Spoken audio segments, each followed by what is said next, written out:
How to fix Epocrates app not working. Welcome back to the channel, and let's start with the video.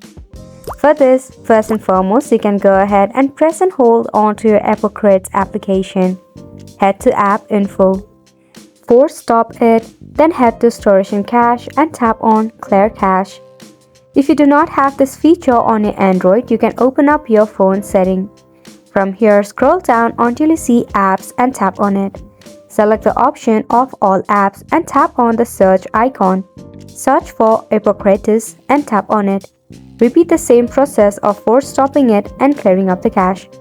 While you are in your setting, head back to the main option list and scroll down until you see System Update and tap on it.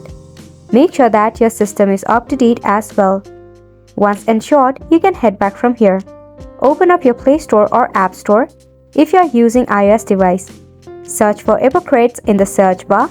Select the application and tap on Update if there is an update bubble, or uninstall your application and reinstall it once again.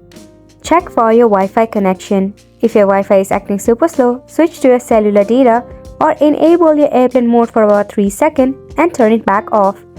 Also, make sure that you are not connected to a VPN and make sure to disable it if you are connected to any VPN connection. And it's a wrap for this video as well. Thank you so much for tuning in.